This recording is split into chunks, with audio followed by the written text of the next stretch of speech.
বন্ধুসকল, মই আপোনালোকক স্বাগতম জনাইছোঁ মোৰ ইউটিউব চেনেল আহাৰ চেনেললৈ। মই আজি বনাব বিচাৰিছোঁ কৰ্দৈ টেঙাৰ লগত মাছৰ আঞ্জা। আপোনালোকে কেতিয়াবা খাই পাইছেনে? যদি খাই পোৱা নাই, এবাৰ বনাই চাবচোন, খুব টেষ্টি হয়। গতিকে পলম নকৰি আমি বনাবলৈ শিকোঁ আহকচোন। মোৰ ভিডিঅ'খিনি কিবা এটা কাৰণত এইখিনি নাইকিয়া হৈ গ'ল। প্ৰথমতে পিঁয়াজ জলকীয়াখিনি কৰ্দৈ টেঙাখিনি মই আগতে কুকাৰত ফ্ৰাই কৰি উহাই লৈছিলোঁ আৰু অলপ ৰহুনৰ পেষ্ট দিব।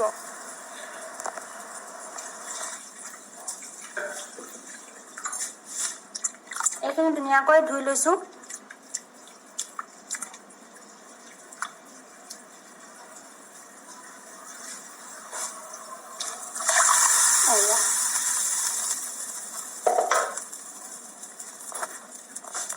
এইখিনি ধুনীয়াকৈ এতিয়া মিক্স কৰি দিব।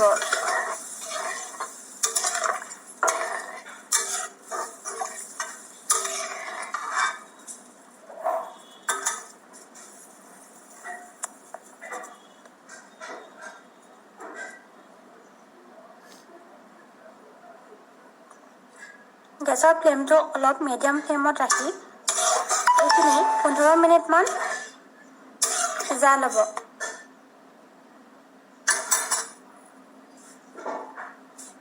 এয়া কৰ্দৈ টেঙা আঞ্জাখনত দিবলৈ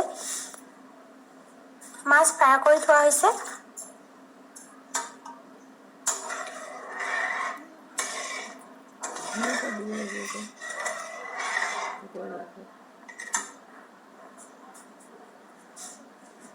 ধনিয়া পাত দি পেলাই বনাইছোঁ।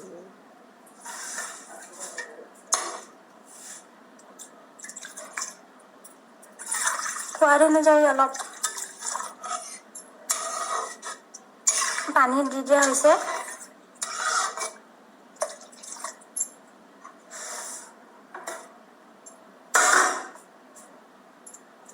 আপোনালোকৰ ঘৰত যদি কম মানুহ থাকে তেতিয়াহ'লে কমকৈ পানী দিব। যদি বেছি মানুহ থাকে তেতিয়াহ'লে অলপ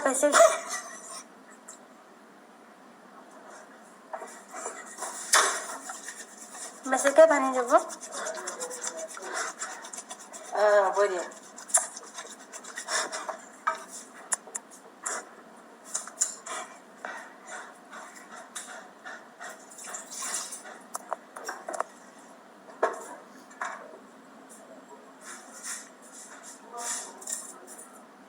এতিয়া গেছৰ ফ্লেমটো হাই কৰি দিব।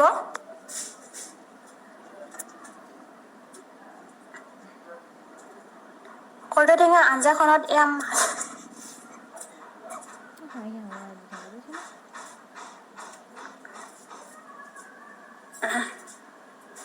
মাছ দিয়া হৈছে।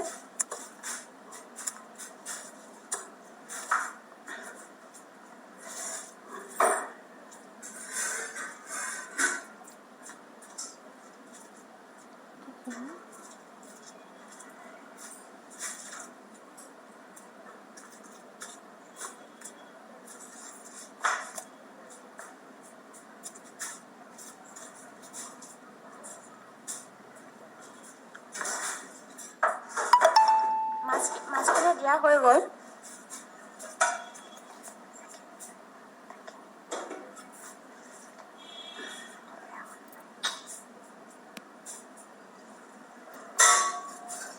এতিয়া অলপ সিজিবলৈ 10 মিনিটৰ কাৰণে ঢাকি থোৱা হৈছে।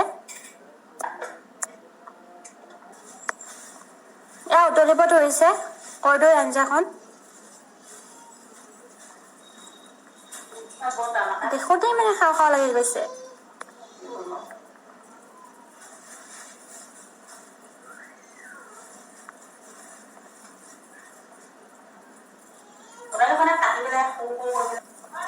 আঞ্জাখনত ধুনীয়া ৰং ধৰিছে, দেখিছানে এয়া?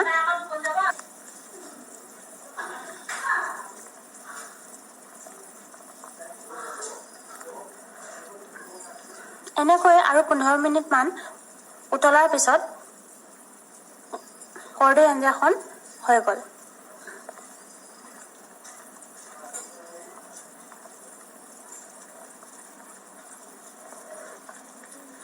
বন্ধুসকল, আপোনালোকে যদি মোৰ ৰেচিপিটো ভাল পাইছে তেতিয়াহ'লে লাইক কৰিব, ছাবস্ক্ৰাইব কৰিব আৰু শ্বেয়াৰ কৰিব নাপাহৰিব আৰু কাষতে থকা বেল আইকনটো টিপি দিব। ধন্যবাদ।